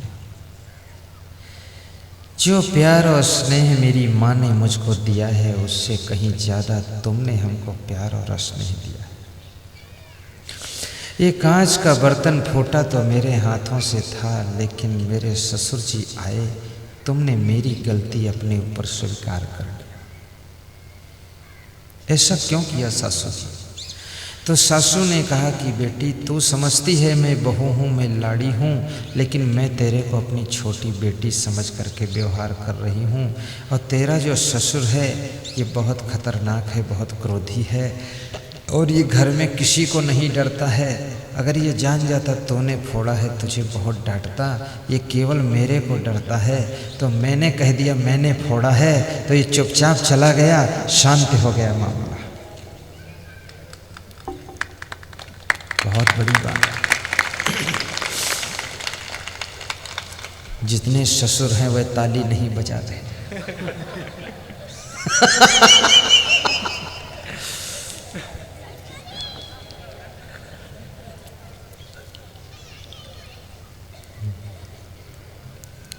सासू कहती है बहू अपनी लाड़ी को बर्फ़ी खिलाना आसान है, जलेबी खिलाना आसान है, अच्छी साड़ी पहनाना आसान है, लेकिन अपनी लाड़ी की गलती को स्वयं के ऊपर लेना बहुत कठिन है। जो दूसरों की गलती को अपने ऊपर ले लेता है वो इंसान के रूप में छिपा हुआ देवी देवता होता है, भगवान होता है। याद रखना, कभी कभी कमज़ोर आदमी से गलती हो जाए, उसको बचाने के लिए, उसकी रक्षा के लिए उस गलती को अपने ऊपर ले लेना, ताकि वो कमज़ोर आदमी सुरक्षित बच जाए, अन्यथा उसको तो लोग बहुत परेशान कर डालेंगे। ये भी सेवा है। जिससे गलती हो जाए, जो भूल करे, ये मानव का स्वभाव है। जो भूल को कबूल करे ये मानव मानव नहीं महामानव का स्वभाव है। और जिससे भूल हो ना और दूसरे की भूल को अपने ऊपर ले ले वो तो संत हृदय है। और जिससे भूल कभी हो ही ना वह भगवंत हृदय होता है। आपका हृदय भगवंत बने, संत बने। आप वेशभूषा से संत भले न बन सकें लेकिन आप संत हृदय बन जाएं, संत विचार के हो जाएं तो भी आपका जीवन सफल होगा और जीवन में सुख शांति आएगी, आपका कल्याण भी होगा।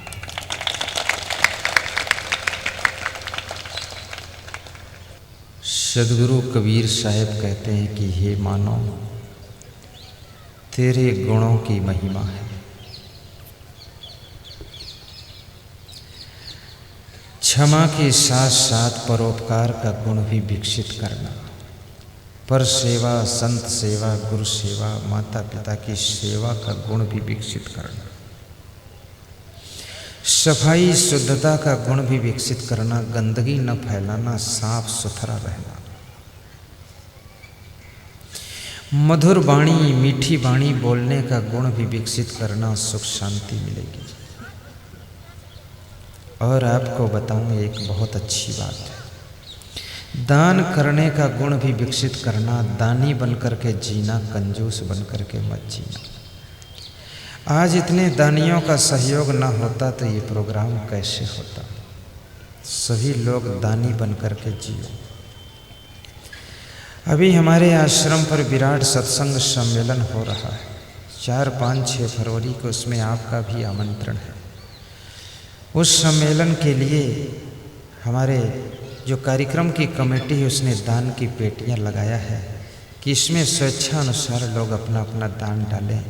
अगर आप इसमें अपनी इच्छा अनुसार जो भी एक बूंद डालेंगे, बूंद बूंद इकट्ठा करके 50,000 लोगों की सेवा की व्यवस्था बन जाएगी। दान करने से न जाने कितने लोगों की सेवा हो जाती है। याद रखना, ज्ञान दान करो, बुद्धि दान करो, धन दान करो, समय दान करो, शक्ति दान करो, भक्ति दान करो, और यदि हो सके तो अपना प्रेम भी दान कर देना, और यदि आपसे हो सके तो वस्त्र भी दान करना। किसी गरीब की सेवा के लिए आप पास कुछ सामर्थ्य हो तो अपनी सामर्थ्य को भी दान कर देना।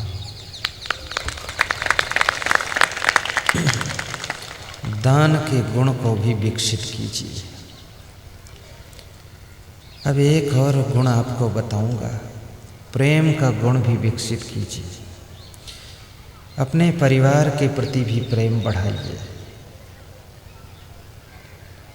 अगर आपका प्रेम आपकी पत्नी से है, पुत्र से है, पिता से है, माँ से है, बहन से है, अगर उनसे वास्तव में खूब प्रेम है तो आप ऐसा वैसा खाना पीना बंद कर देंगे, शराब फिर न पी सकेंगे आप।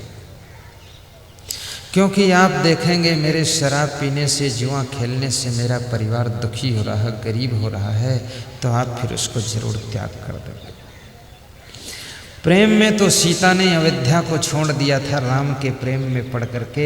याद रखना, प्रेम में पड़ करके क्या तुम छोटी सी शराब नहीं छोड़ सकते हो? मैं तो यहाँ तक देखता हूँ प्रेम में पड़ करके लोग अपनी जान खो देते हैं। प्रेम में पड़ करके क्या तुम एक छोटी सी बीड़ी की आदत नहीं छोड़ सकते? जरूर छोड़ सकते हो। आपके अंदर बहुत सामर्थ्य है त्याग करने की।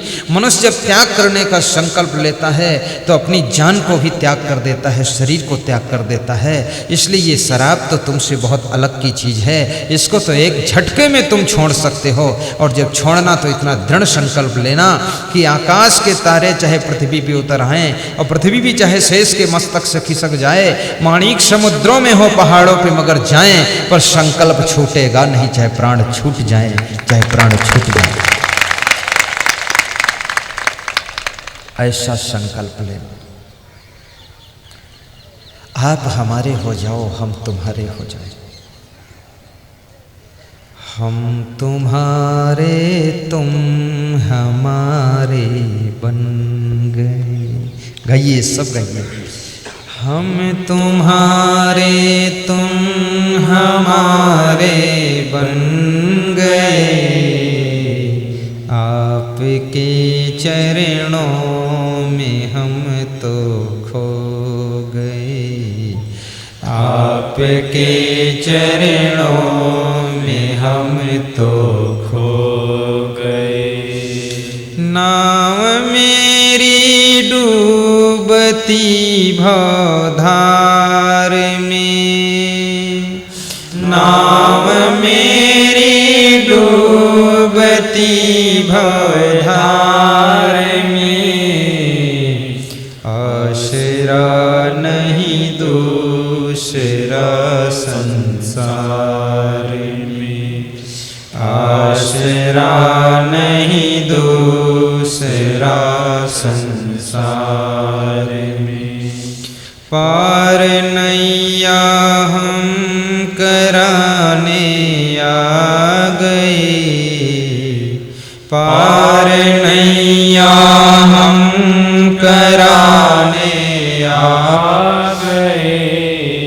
हम तुम्हारे तुम हमारे हो गए, हम तुम्हारे तुम हमारे हो गए। साहेब बंदगी साहेब। और गा दूं भजन और गाऊं? अच्छा लगा आपको? कोई शरण? अरे सुरेंद्र पाल भदौरिया, आनंद आए? पतित पावन नाम गुरुवर है तेरा, पतित पावन नाम गुरुवर है तेरा। बेसहारों का सहारा है तेरा, बेसहारों का सहारा है तेरा। इसलिए दर पे तुम्हारे आ गए। जय हो।